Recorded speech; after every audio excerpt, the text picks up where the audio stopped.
नमस्कार, आदाब, सत श्री अकाल, खमागणी, जय भीम, जोहार। मैं मनु राव। लोकसभा चुनाव 2024 को लेकर हमारा खास कार्यक्रम तू तू मैं लगातार जारी है। आगामी 26 अप्रैल को राजस्थान में द्वितीय चरण के चुनाव होने जा रहे हैं। हमारी चिंता यह है कि प्रथम चरण के जो मतदान हुए वह काफी कम हुए, मतदान प्रतिशत कम हुआ और हमारी मुहिम ये है कि मतदान प्रतिशत ज्यादा से ज्यादा बढ़े। इसी मुखालित हम सभी प्रत्याशियों के समर्थकों से आपको बात करवा रहे हैं। प्रत्याशियों से मिलाने का प्रयास हमने आपको हमारे चैनल के माध्यम से किया था और आज हमारे साथ जो है वह किसी परिचय के मोहताज नहीं है। गौरव प्रताप सिंह एक लोकप्रिय पार्षद हैं और साथ में है सतीश शर्मा जी, युवा मोर्चा के लोकप्रिय नेता हैं, युवा नेता हैं और हमेशा हर मुद्दे पर अपनी बात बड़ी बेबाकी से रखते हैं। तो दोनों ही युवा शहर के चहेते हैं और इनसे जानेंगे कि इस बार का युवा मन किस तरफ जा रहा है। और सबसे पहला जो सवाल दोनों से करेंगे कि मतदान प्रतिशत कम क्यों हो रहा है। तो सबसे पहले जाएंगे गौरव प्रताप सिंह के पास और जानेंगे। गौरव प्रताप जी, बताइए, आप इस बार का जो चुनाव का जो रुझान है मत दिख रहा है या चुनाव जिस तरह से होने चाहिए वैसा नजर नहीं आ रहा है। देखिए, मतदान जहाँ तक बात हो रही है, मेरा मानना है कि जो नाराज़गी लोगों में नज़र आ रही है वो जिस भी वजह से हो, जो उन्होंने पिछले 10 साल में या 5 साल में जो चीज़ें देखी, वो नाराज़गी का नतीजा है। जो आसपास के प्रदेशों में कहीं ना कहीं जिस तरह से हमले किए जा रहे हैं एक के बाद एक लोगों के, मतलब उनकी जो आस्था है, जिस आस्था से उन्होंने मतदान किया है, उसके ऊपर जो हमले हुए हैं वो नाराज़गी है, निराशा है। मेरा मानना है इसी वजह से मतदान कम हुए हैं। पर मैं समस्त युवा साथियों से निवेदन करूंगा कि मतदान अवश्य करें। आपकी नाराज़गी हो जिससे आपका समर्थन, मतदान अवश्य होना चाहिए। मेरी जी, आप क्या कहेंगे सतीश जी? नहीं, बिल्कुल सही बात है। कुछ ये इस बार जो लोकसभा चुनाव का चरण चल रहा है उसमें मतदान कम हुआ है, तो मैं भी गौरव की बात का समर्थन करूँगा इस बारे में कि मतदान तो करना ही है। यदि मैं किसी पार्टी विशेष से हूँ फिर भी कह रहा हूँ, आप किसी भी पार्टी को मतदान करें, अपने मत का उपयोग जरूर करें वहाँ पर, जी उस जगह पे। गौरव जी, युवाओं की क्या भूमिका रहती है? देखिए, युवाओं की भूमिका ये रहती है कि हम हमारे प्रदेश में, देश में आज जो चुनाव हो रहे हैं, देखिएगा, पार्षद चुन के देते हैं वो महापौर जी के सामने अपनी बात रखता है, बोर्ड के सामने रखता है। आप विधानसभा प्रत्यक्ष चुन के देते हैं वो सीएम के सामने बात रखते हैं। पर जब लोकसभा प्रत्यक्ष आप जीतते हैं तो आपके प्रदेश का और देश के नेतृत्व करने वाले प्रधानमंत्री के समक्ष बात रखते हैं। तो मेरा मानना है कि जो नाराजगी है उसको युवा समझ रहे हैं और युवाओं का ये फर्ज बनता है, दायित्व बनता है उनका कि वो ऐसी सरकार चुने और जो भी देश में हो रहा है, जो उतार चढ़ाव की राजनीति हम देख रहे हैं, जो तुष्टीकरण की राजनीति हम देख रहे हैं, उसके अपना वोट एवं समर्थन देके एहसास कराएं कि पक्ष और विपक्ष दोनों का किस तरह से सामंजस्य बैठा रहे इस भारत के संविधान में, वो बहुत महत्वपूर्ण है। और मेरा युवाओं से निवेदन है कि सब ताल ठोक के प्रदेशों में जांच परख के अपना मत और समर्थन देवें। और उस लोग समझते हैं कि जो आपके क्षेत्र की बात उच्च शिक्षित हो, आपकी बात रख सके, आपको समझ सके, प्रदेश को अच्छे से जानता हो, आपकी विधानसभाओं को अच्छे से जानता हो और आपके हक के लिए, आपके मुहिम के लिए जो मुद्दे हैं आज आपके जो मुद्दे हैं, मैंने जैसा कहा आपको कि अरावली का मुद्दा है, हमारी जो लोकसभा है वो अरावली से ढकी हुई लोकसभा है।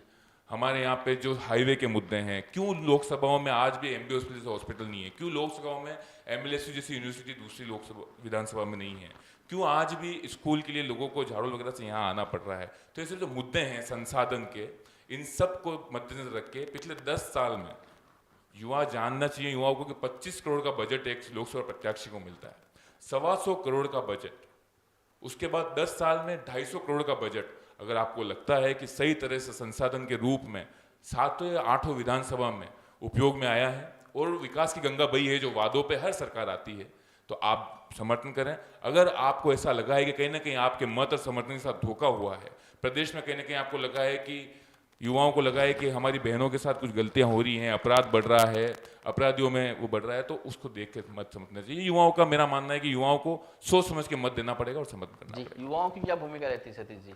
बिल्कुल निश्चित रूप से वैसा युवाओं की भूमिका मेरे ख्याल से तो सबसे ज़्यादा अगर किसी वर्ग की भूमिका रही तो युवा वर्ग की भूमिका रहती है, क्योंकि युवा ही समाज की दिशा दशा को चला सकता है और बदल भी सकता है। अगर युवा ने सोच लिया कि भाई मुझे इस स्थिति में नहीं, मुझे परिस्थितियाँ चेंज करनी, तो वो चेंज कर देता है। और माननीय प्रधानमंत्री मोदी जी ने भी कई बार इस बात पे विशेष रूप से जोर दिया है कि युवाओं को आगे लाओ, युवाओं के आगे लाओ, युवाओं के आगे लाओ। तो हम देख रहे हैं जिस तरह के जैसा स्किल्स के लिए बोल रहे हैं भाई कितना अधिक से अधिक उसको बढ़ावा देना चाहिए, तो उसमें भी युवाओं को आगे लेने की बात की जाती है। और युवा वर्ग आज का पढ़ा लिखा समझदार युवा वर्ग है, वो अपना अच्छा बुरा, समाज का अच्छा बुरा निश्चित रूप से जानता है। और कहीं ना कहीं माननीय मोदी जी का जो कार्यकाल चल रहा है वो, या भारतीय जनता पार्टी का जो पिछले 10 वर्षों से कार्यकाल चल रहा है वो, और अब जो 15 वर्ष लगने वाला है, तो उसमें भी युवाओं की बहुत बड़ी भूमिकाएं हैं। और कहीं ना कहीं युवा वर्ग, स्पेशली मैं कह रहा हूँ सभी वर्ग पसंद कर रहे हैं, पर युवा वर्ग कहीं ना कहीं मोदी जी के कार्यों को और भारतीय जनता पार्टी के कार्य को पसंद कर रहा है। इसीलिए भारतीय जनता पार्टी हर बार विजय प्राप्त कर रही है। क्या कहेंगे गौरव जी? उन्होंने तो बता दिया 15 साल, 15वीं बार मतलब। देखिए, युवा अगर खेल रहा है तो उसको देखना पड़ेगा कि खिलाड़ियां जो बच्ची हैं, युवा हैं, उनके साथ हरियाणा में क्या हो रहा है। युवा अगर पढ़ रहा है तो उनको देखना होगा कितने रोजगार मिल रहे हैं। युवा अगर मेरे गांव में खेती कर रहा है तो उनको देखना होगा कि आज भी जल संचार इस लोकसभा में वहां तक पहुंचा ही नहीं पहुंचा जो वादे किए गए थे। युवा अगर हमारा कहीं ना कहीं हल चला रहा है तो उसे सोचना होगा कृषक से जो वादा किया था ऋण माफ का, वो पूरा किया गया नहीं किया गया है। युवा अगर किसी प्रदेश में, किसी शहर में, किसी गली चौराहे पे खड़ा है तो उसे जानना होगा कि घर घर जो लाने के वादे किए गए थे वो संपूर्ण हुए हैं कि नहीं हुए हैं। आपको बताना होगा पिछले 5 साल में इस प्राइम कंसर्न 2 लाख वोटिंग बनाने की ऐसी बात हो रही है। एग्जैक्ट फिगर तो हमें सामने आया नहीं है। तो 2 लाख अगर वोट बढ़े हैं तो मुझे लगता है 70% उसमें से 18 से 25 साल के युवा और युवतियां हमारे भाई बहन होंगे। तो उनकी जिम्मेदारी है, जो मैंने मापदंड बताए हैं, वो पढ़ रहे हैं, खेती कर रहे हैं, रोजगार देख रहे हैं, किसी भी पक्ष परिपेक्ष में है, राजनीति में है। तो आज जो राजनीति में विपक्ष लोगों के साथ हो रहा है, जिस तरह से उनको प्रश्न की तरह, कल को वो संविधान की हत्या माना हो, ये युवाओं को सोच समझ के समर्थन देना पड़ेगा और मत देना पड़ेगा। जी, आप बताइए 10 साल में आपकी पार्टी के सांसद जो रहे हैं उन्होंने क्या दिया उदयपुर को? देखिए सब, माननीय अर्जुन जी मीणा साहब लगभग 2 टर्म 5 और 5 10 वर्ष सांसद रहे। अभी लगभग 8 विधानसभा हो गई है, तो वो विधानसभाओं के से चुन के और वो वहाँ पर जाते हैं, जिसमें सभी तरह के वर्ग आ गए उसके अंदर। उसमें इस तरह देखें तो युवा वर्ग भी आ गया, दूसरा वर्ग भी आ गया, और ग्रामीण क्षेत्र भी आ गया, और शहरी क्षेत्र भी आ गया। सभी ने कुछ न कुछ सोचते हुए पहली बार उनको जिताया और दूसरी बार भी उनको जिताया। मतलब एक आम आदमी जिसको अपना काम पूरा चाहिए, चाहे वो आप रेलवे के क्षेत्र से ले लो या कॉलेज यूनिवर्सिटी के क्षेत्र से ले लो, जिनका काम हो रहा है, बच्चियों को कई लोगों को मोदी जी से मिलाने लगे। सपना होता है कई लोगों का कि यार मैं तो मतलब मोदी को देख लूँ आज से, वही बहुत बड़ी बात है। तो वो भी उन्होंने काम किया, बच्चों को मोदी जी से मिलाने ले गए। उसके बाद में रेलवे के क्षेत्र में कई काम किए। तो कहीं ना कहीं हर व्यक्ति को ये लगा कि मेरे लिए ये सांसद उपयुक्त है, इसीलिए उनको 2 बार मौका दिया गया। और तीसरी बार ठीक है, क्योंकि उनका स्वास्थ्य अब उचित रहता नहीं है और संगठन को एक दूसरा प्रतिनिधि चाहिए था, तो संगठन ने तय किया। और पर उनको जो 2 वर्ष जो उनके रहे चुनाव लड़ने के, जो उनका कार्यकाल रहा 10 वर्षों का, वो जनता ने उनको मौका दिया और उन्होंने पूरा किया अपना काम। क्या कहेंगे गौरव जी, 10 साल में उन्होंने कितना काम किया या फिर क्या और कर सकते थे? देखिए, अर्जुन लाल जी की क्या उपस्थिति रही है, वो आपसे, मेरे से, मीडिया से और स्वयं इनके कार्यकर्ताओं से छुपी हुई नहीं है। उनकी उपस्थिति जहाँ जहाँ जिस क्षेत्र में नहीं चाहिए, जिन विधानसभा में नहीं चाहिए, उसके उपरांत जो विकास हुआ है, झीलों का, क्षेत्र का, हाईवे का, संसाधन की जो मैंने आपसे बात की, स्कूल, कॉलेज, हॉस्पिटल का, वो विधानसभा में आपसे मुझसे छुपा हुआ नहीं है। हमारे प्रत्यक्ष प्रमाण की आवश्यकता नहीं। उसके उपरांत मैं कहना चाहूँगा कि जहाँ तक बात रही उनके कर्मशीलता की, तो मैंने खुद उनका एक बयान देखा है अभी 1.5 साल पहले। वो एक मंच पे थे और वो कह रहे थे, हमारे अभी जो गुलाब चंद जी कटारिया जी हैं, वो महापौर जी विराजमान थे, उसमें वो कह रहे हैं कि आप जब से एक लोकसभा प्रत्याशी, विधानसभा प्रत्याशी कह रहा है कि भाई साहब आप जब से गए हम सबसे अनाथ हो गए। इससे आप आशा कर सकते हैं कि कितने दबाव में वो राजनीति से घिरे हुए थे। उसके उन्होंने खुद अपना दर्द इस मंच पे कहा है, मैं साझा कर सकता हूँ अपना वीडियो की। वो कह रहे हैं कि पिछले 4 साल से मोदी जी ने क्षेत्र के विकास के लिए मुझे पैसा तक नहीं दिया है। ये मंच पे कह रहे हैं वो। तो आप सोच सकते हैं कि बंद कमरे में तो क्या क्या पीड़ा उस व्यक्ति की रही होगी। और जो 10 साल से नाराजगी झेल रहे हैं क्षेत्रवासियों की, वो कह रहे हैं कि मैं क्षेत्र में नहीं जा रहा हूँ, ये मंच पे बोल रहे हैं।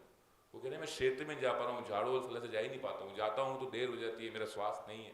उनके स्वास्थ्य लाभ की हम सब कामना करते हैं, पक्ष विपक्ष की राजनीति से उठ के उनके स्वास्थ्य लाभ की कामना करते हैं, जल्द वो स्वस्थ हो।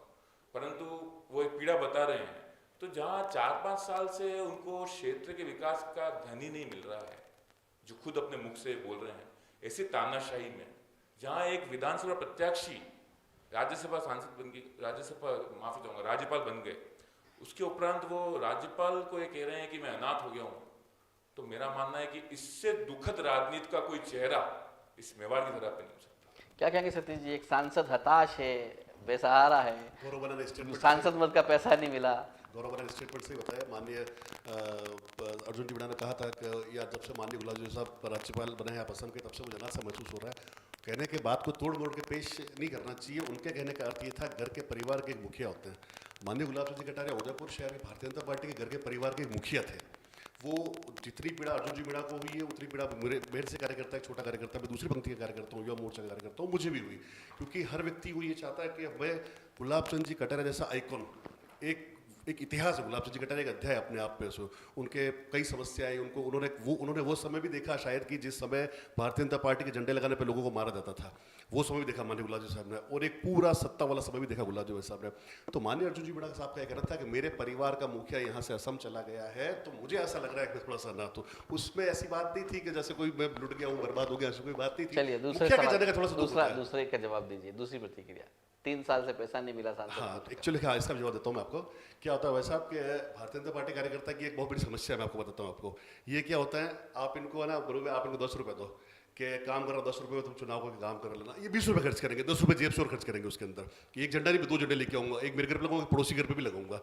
तो भारतीय जनता पार्टी कार्यकर्ता की यही समस्या है कि इनको काम करने का ये मतलब आखंड डूबे हुए, हमें किसी भी तरह से जनता का काम करना है। कोई काम अगर मेरी इच्छा थी मैं इस विधानसभा में कम से कम पर सांसद मत का तो मैं आपको कह रहा हूँ, सांसद मत के पैसे की बात हो रही है। चुनाव में क्या आपने योगदान दिया, किस कार्यकर्ताओं का आपने साथ रखा, किन छोटे युवा साथियों को आपने साथ रख के भोजन अल्पार कराया, वो बदनामी हो रही है। कितने झंडे लगाए, वो सब चुनाव की बात है। चुनाव के बाद जो संविधान में लिखा हुआ है कि क्षेत्र के लिए जो धनराशि नियुक्त होनी चाहिए, जिसके मुद्दों पर लोकसभा सांसद चुन के गए हैं, उस सांसद को 4 साल से वो पैसा मोदी जी नहीं दे रहे हैं और सांसद अपनी पीड़ा व्यक्त कर रहा है। ये एक तरह से धोखा है नहीं इन क्षेत्र के साथ? आप तो ये बताइए, मोदी जी धोखा दे रहे हैं अर्जुन जी और मोदी जी। आरोप आपने लगाया माननीय प्रधानमंत्री जी, आरोप मेरा नहीं है, अर्जुन जी का है।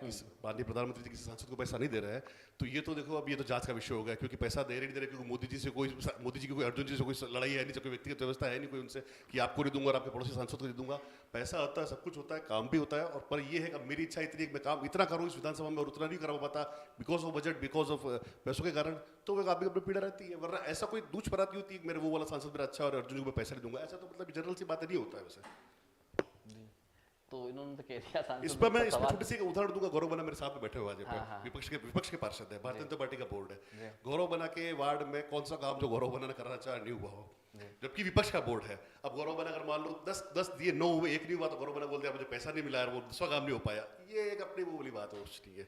आपको भी पूरा सहयोग समर्थन मिल रहा है हमारे बोर्ड से। मैं इसका जवाब देता हूं। अब बोर्ड की बात आ गई है। देखिए, बोर्ड पे अगर आप कटघरे में खड़ा कर रहे हैं, मेरे क्षेत्र का कोई भी कार्य, आपको मैं बताना चाहूंगा कि इस बोर्ड में जिस तरह से तानाशाही का सामना हम करते हैं, जिस तरह से पक्षपात हमारे साथ होता है हर तरह से, काम में, बोर्ड में, उद्यान में, विद्युत में, ये तो कुछ जनसेवक ऐसे हैं बोर्ड में जिनकी मैं खुले मंच पर तारीफ करना चाहूंगा कि जो पक्षपात की राजनीति से उठकर सेवाभाव से समिति अध्यक्ष बन के बैठे हैं और अपना कार्यभार करते हैं, परंतु अधिकारियों को जिस तरह दबाया जाता है। मेरे क्षेत्र में जो काम हुआ है वही लड़ाई मैंने लड़ाई करके करी, मैंने बात रखी, क्योंकि मैं व्यक्तिगत अपने लिए कुछ नहीं मांग रहा हूं। जो क्षेत्र की माताओं बहनों ने आशीर्वाद देकर मुझे भवन में भेजा है, उस भवन में मेरी दायित्व बनता है। ऐसा नहीं कि मैं 4 साल बाद आके मेरे महापौर जी या मेरे नेता प्रतिपक्ष ने रोना कि साहब मुझे तो बोर्ड से पैसा पास नहीं मिला इसलिए मैं क्षेत्र में विकास नहीं करा पाया। लड़के झगड़ के धरने देके एक सुलभ के लिए 2 दिन तक धरने बैठा पड़ा, वो राजनीति रही है हमारी। ठेलों के लिए लड़ना पड़ा, वो राजनीति रही है हमारी। उद्यान के लिए 5-5, 10-10 बार जाके लिखना पड़ा, ये राजनीति नहीं रही हमारी। हमारी राजनीति कोई कुशल मंगल ऐसी आपको लगे कि सरल नहीं थी, एक लेटरेट पे लिख के दिया और कार्य हो गया। परंतु मेरा ये कहना है कि जो अर्जुन जी कह रहे हैं, खुद की मैं तो कह रहा हूँ ट्रिपल बोर्ड की सरकार है अभी तो आपकी, ट्रिपल इंजन की, निगम में आपका बोर्ड है, राज्य में आपकी सरकार है, केंद्र में आपकी सरकार है। उसके बाद अगर उस सरकार बनने के बाद अगर सांसद ये बात कहते हैं तो मेरा मानना है कि कितना पक्षपात है और कितनी दबाव की राजनीति है, और कहीं ना कहीं विफलता है। ये असफलता का एक बहुत बड़ा जिताता उदाहरण है। मैं अगर ये कह दूं जैसे कि पार्टी कहते हैं ये 70 साल में क्या हुआ, 70 साल में क्या हो गया, आज मैं पार्षद ये दूं मेरे वार्ड में पहले क्या होगा, तो मैं मूर्ख हूं। मैंने जब आंख खोली तब इस क्षेत्र में लाइटें लग गई थी, मैंने जब आंख खोली इस क्षेत्र में सड़क बन गई थी, मैंने जब आंख खोली इस क्षेत्र में उद्यान था, परंतु उसमें क्या कमी पेशियां थी, उसके आधार पर लोगों ने मुझे चुना। उनको लगा कि कहीं ना कहीं पक्षपात हो रहा है, कहीं ना कहीं जिस आशीर्वाद से उन्होंने मुझे चुना था, आगे वाले बोर्ड को, जिन भी नेता को, उन्होंने उस काम पे सफल नहीं उतरे, तो ऐसा कहना तो मूर्खता होगी, कोई काम ही नहीं हुआ। मैंने ये नहीं कहा कि अर्जुन जी ने कोई काम नहीं किया, परंतु किंतु उनने जो बोला है और जो क्षेत्र में दिख रहा है वो विकास उस स्तर पे नहीं हुआ, ये मैं आपसे कहना चाहता हूँ। आप निगम में रहे हैं, कभी सांसद जी बोर्ड बैठकों में दिखे आपको? देखिए, निगम में, सम्मेलन में, विरोध में, यूआईटी में, कलेक्ट्री में मैंने सांसद जी को कभी देखा नहीं, और वो मेरे बिल्कुल उनके दर्शन मुझे हुए हैं। वो मेरे एक सहपाठी हैं, उनके पड़ोसी हैं, पड़ोस में विरासते हैं, परंतु मैंने कहीं भी किसी भी क्षेत्र में, मैंने क्या, अगर मीडिया में भी कोई क्लिप हो आपके पास विरोध की, मीडिया से कुछ नहीं छुपता है। आज मेरा क्या कर्म है, इनका क्या कर्म है, आपके सामने आएगा। कहीं भी नहीं देखा है, कहीं भी। अगर इन्होंने देखा हो तो ये बताएं। हाँ, उसमें स्वास्थ्य लाभ का ये कह रहे हैं कि उनका स्वास्थ्य सही नहीं था, तो वो स्वास्थ्य की बात जो कर रहे हैं, तो मेरा मानना है उसमें पार्टी को कुछ सोच के, जो उनके ऊपर आभार है, जो उनको आशीर्वाद दिया है, उसका दायित्व, उसका नेतृत्व किसी और को करके और वो कर्म करने थे उन क्षेत्र में। सतीश जी, दुनिया ने कोरोना महामारी का एक बड़ा वो देखा है। देश में मोदी जी द्वारा किए गए कामों को या केंद्र सरकार द्वारा किए गए कामों से आप कितने संतुष्ट हैं? कितने संतुष्ट हैं आप उन कामों से? माननीय प्रधानमंत्री जी के कामों के बारे में पूछ रहे हैं जी, कोरोना काल में जो केंद्र सरकार की ओर से जो काम हुआ है, उससे आप कितना संतुष्ट हैं?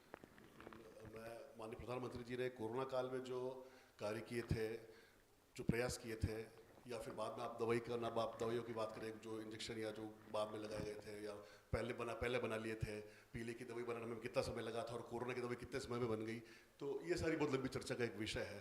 परंतु कोरोना के ये जो कार्यकाल निकला इसके बाद में भी कई चुनाव हुए, चुनाव भी उपचुनाव भी हुए, उसमें भी जनता ने, मतलब मेरे ख्याल से पहले जितने वोटों से जीते, उसके बाद उन प्रत्याशियों को सबसे ज़्यादा वोटों से जितवाया। और मैं आपसे अच्छा छोटी सी अगर बात करूं, माननीय गुलाब जी साहब आखिरी चुनाव लगभग 8-9 हज़ार वोटों के आसपास जीते थे सब जी गिरजा जी व्यास से। उसके बाद में ताराचंद जी बड़ा चुनाव लड़े। कई लोग ये भी देखते हुए दिखे कि ताराचंद जी साहब कौन है, ये ताराचंद जी साहब माननीय 32,000 से जीते। तो जनता बहुत समझदार है, जनता ने अपना दिमाग पढ़ रखा है, लोगों को पढ़ रखा है और प्रतिनिधि को चुन रखा है, उन्होंने देख रखा है किसको वोट देना है, किसको नहीं देना है। मैं जाऊंगा किसी के पास में कि भाई साहब कमल ने वोट दे दो, हाँ आपको ही तो वोट है, गौरव मान जाएंगे कांग्रेस को, आपको ही वोट है, वो है। पर जनता ने अपना मानस तय कर रखा है। और कोरोना महामारी के साथ जो कार्य माननीय प्रधानमंत्री जी द्वारा किए गए, उससे पूर्ण रूप से मैं संतुष्ट, और मेरे संतुष्ट होने से कुछ होता ही नहीं है, क्योंकि जनता संतुष्ट है, इसलिए बार बार माननीय मोदी जी को उनका आशीर्वाद मिल रहा है। गौरव जी, तालियां बजाई गई, थालियां बजाई गई, वहां से बंद होना चालू हुआ, क्या कहेंगे आप क्या महसूस किया? एक कांग्रेस विचारधारा के अनुसार भी, या फिर कोविड को आपने खुद में सहा भी है ना? देखिए, थालियां तो एक पूरा बहुचर्चित किस्सा हो गया है देश का।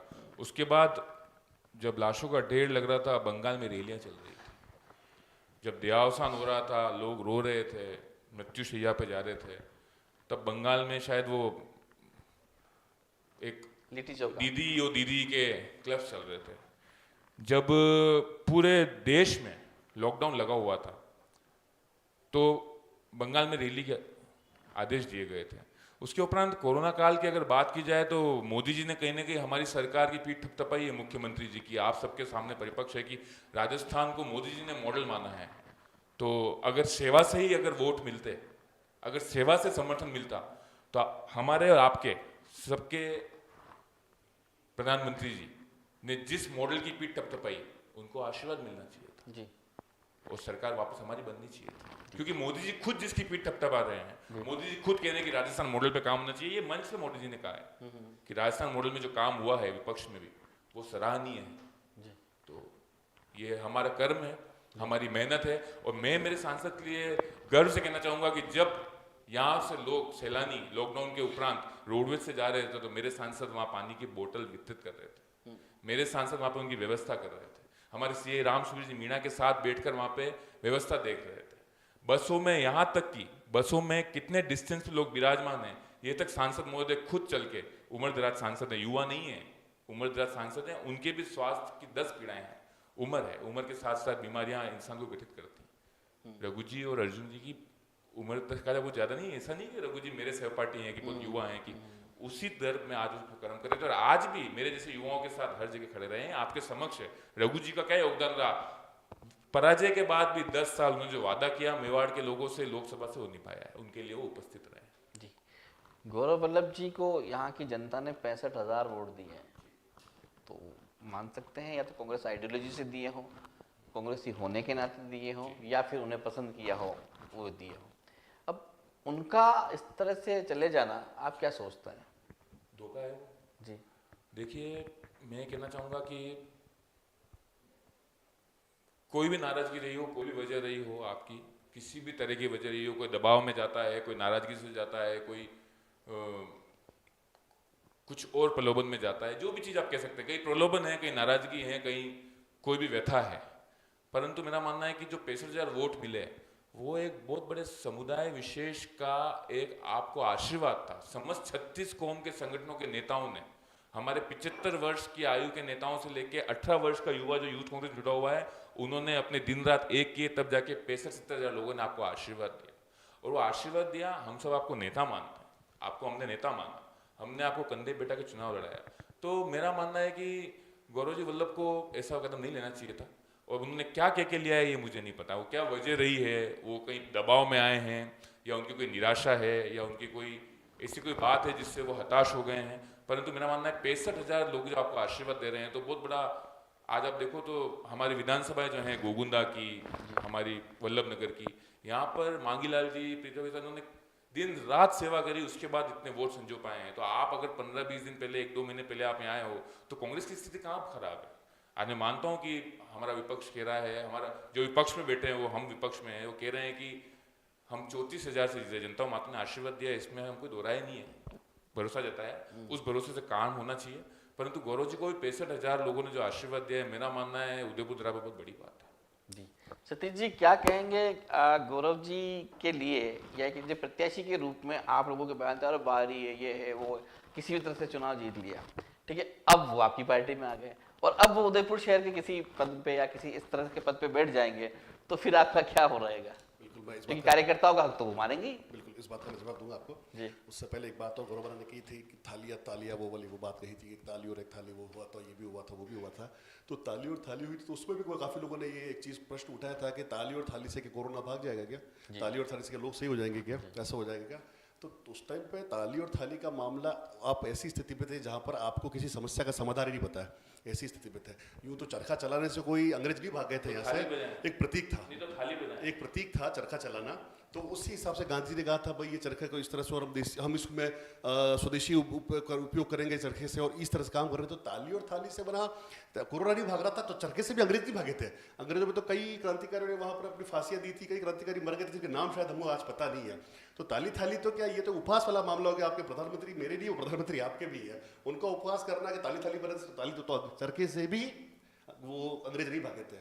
कई लोग मेरे थे, कई का नाम गिरा दूंगा, और आप मेरे साथ में उनकी पुण्यतिथि मेरे साथ में, भगत सिंह जी बनाते हैं, हम कई पुण्यतिथि साथ ही बनाते हैं। तो ताली थाली का ऐसा कोई मैटर नहीं था, वो प्रतीकात्मक मामला था कि आप ये करो, आप अपने आप में संबल रखो, मजबूत रहो। नहीं, ताली, मैं आपसे पूछता हूँ, एक बात बताओ, प्रधानमंत्री सिर्फ मोदी जी बने हैं क्या? आप एक बात बुरा मत मानना, आपने जो आज तक इंदिरा जी के लिए बातें लिखी हैं, नेहरू जी के लिए बातें लिखी हैं, मनमोहन जी के लिए जो आप लोग बोलते थे, वो क्या पाकिस्तान के या अफगानिस्तान के या अमेरिका के प्रधानमंत्री थे क्या?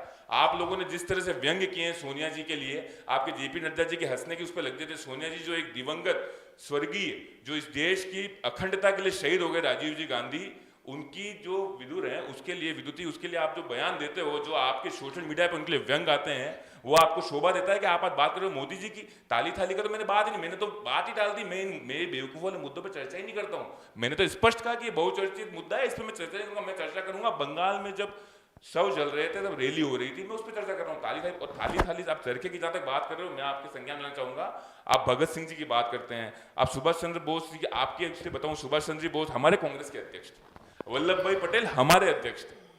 आपके भगत सिंह जी की माता जी को इंदिरा जी तक ने, इंदिरा जी जो आप एक हमेशा चरखे चरखे कहते हो ना, चरखे के साथ साथ ये सब हमारे ही थे। ये सब भगत सिंह की जो जोत जली ना, भगत सिंह जिनकी आप बात कर रहे हो, जलियांवाला बाग की मीटिंग कांग्रेस की हो रही थी, जिसमें जहां से भगत सिंह जी की क्रांति की जोत जली, वो मीटिंग ही कांग्रेस की थी। भगत सिंह जी कम्युनिस्ट थे, उनकी विचारधारा कम्युनिस्ट थी, वो मीटिंग ही कांग्रेस की थी। आप क्या कांग्रेस को कट करने में लगता है? हमें चरखे की बात नहीं, पर आप ये कहना चाहते हो कि गांधी अगर देश विरोधी है तो मैं स्वीकारता हूं, उस पर अपन चर्चा कर लेते हैं। चरखा चलाना सबकी अपनी मनोस्थिति होती है। आपकी भी पार्टी में बहुत लोग हैं, मेरी पार्टी में बहुत लोग हैं। इंदिरा जी की कार्यशैली अलग थी, शास्त्री जी की कार्यशैली अलग थी, लक्ष्य एक था। भगत सिंह जी की भी एक था, वल्लभ भाई का एक था, सुभाष चंद्र बोस था, भगत सिंह जी का सबका एक लक्ष्य था, आजादी। चरखे की आजादी। थाली और ताली की तो मैंने चर्चा ही नहीं करी। अब आप ये कहना चाहते हो थाली और ताली से कुछ हुआ हो तो आप बता दो। चरखे से तो फिर भी आजादी मिली, थाली ताली से क्या मिला? ये आप मुझे बता दो तो आप बात करते हैं उस मुद्दे पर। और आप जहाँ तक बात कर रहे हो मोदी जी के उपहास की, उपहास तो मैंने शायद अभी तक मोदी जी का अभी कुछ किया ही नहीं है। जो उपहास आपके नेता, आप, अरे हमने तो उपहास करने आप लोगों से सीखा है। जर्सी गाय हैं, कांग्रेस की विधवा, शहजादे हैं, अभी वो छोटा पप्पू बड़ा पप्पू हिमाचल से, ये बातें आ रही हैं आपकी, ये शोभा देती हैं आप? वो बातें सही बातें शोभा ये आपसे सीखा है हमने। हमारे नेताओं तो शास्त्री जी ने, नरसिम्हा राव जी ने, इंदिरा जी ने, नेहरू जी ने कभी ऐसी बातें ही नहीं की है। आपके प्रधानमंत्री हमारी देन जर्सी गाय कह रहे हैं, आपके प्रधानमंत्री हमारी अध्यक्षा को विधवा कह रहे हैं, ये उनको शोभा देता है क्या? उनको शोभा देता है क्या ये चीज? पूर्व प्रधानमंत्री की एक विधवा को आप कांग्रेस की विधवा कह रहे हो, ये आपको शोभा देता है? आप हमें अनुशासन सिखा रहे हो, आप हमें अनुशासन सिखा रहे हो। शोभा वो नहीं देता, शोभा तो वो देता था जब देश को इमरजेंसी के कपड़े में लपेट के जो धोया गया, अरे वो शोभा दे रहा था। राहुल जी गांधी ने कहा था, जिनकी आपने बात करी ना, जिनकी आपने बात करी कि लोग मंदिर लड़कियां छेड़ने जाते, वो शोभा दे रहा था। राम मंदिर के विरुद्ध, राम मंदिर को काल्पनिक बताने वाले, कोर्ट में एफिडेविट देके बोलने वाले सोनिया जी गांधी ने कहा था, वो आपको शोभा दे रहा था। 22-24 वकील खड़े कर रहे थे राम मंदिर के खिलाफ में, वो आपको शोभा दे रहा था। कांग्रेस ने खड़े करे, कांग्रेस ने खड़े करे? नहीं, मेरी बात किसने खड़े करे? कांग्रेस ने खड़े करे।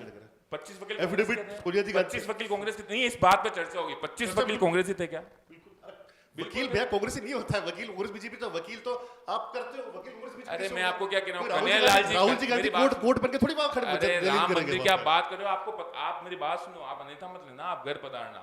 रामायण जब शुरुआत हुई ना, रामायण जो आज जैसे फिल्में चल रही हैं, एक तुष्टिकरण की फिल्में जो आने लग गई हैं, रामायण फिल्म, रामायण वो हमारे समय आया, उसका शिलान्यास हमारे नेता ने किया। आप उसी के कटघरे में भी आपके समय आया था, बहुत से आपके पास आए थे, वो जीप घोटाला भी आपके समय आया था, मुझे पता है, जीप घोटाला भी आपके समय आया था। अरे मैं कह रहा हूँ 25 उस वकील की बात करते हैं हमेशा। वकील कांग्रेस से थोड़ी होंगे भैया, तो ये तो मैं आपको कह रहा हूँ। अरे वकील तो आप हायर करोगे ना भैया? अरे मैंने थोड़ी, आपके राहुल जी गांधी ने कहा लोग लड़कियां सेना के जवान बलात्कार करते हैं, राहुल जी गांधी ने कहा। किसने कहा? राहुल जी गांधी ने कहा। आपका बयान? आप बिल्कुल, आप हर चीज बताऊंगा, मेरे को पहले बोलते मैं लेके आता यहाँ पे बिल्कुल। लोग लड़कियां छेड़ने मंदिर थे, ये आपका बयान है। आपके नेता की स्थिति ये कर दी जनता ने, अमेठी से उसको वायनाड भगाया, अब हो सकता है चाइना जाना पड़े, और आप यहाँ पर आप नेता को डिफेंड कर रहे हो। किस खाते में डिफेंड करो आपके नेता को? यहाँ अमेठी क्यों नहीं लड़ रहे हैं? अमेठी परंपरागत सीट पे आपके क्यों नहीं लड़ रहे हैं? एक स्मृति जी ईरानी उनसे बहुत जूनियर है चुनाव लड़ने के मामले में, राजनीति के मामले में, उनसे 30,000 वोटों से हारने के बाद में दूसरी बार वापस अमेठी के चुनाव क्यों नहीं लड़ रहे हैं? सांसद है कि वो एमएलए? वो भी सांसद की बात कर रहा हूं।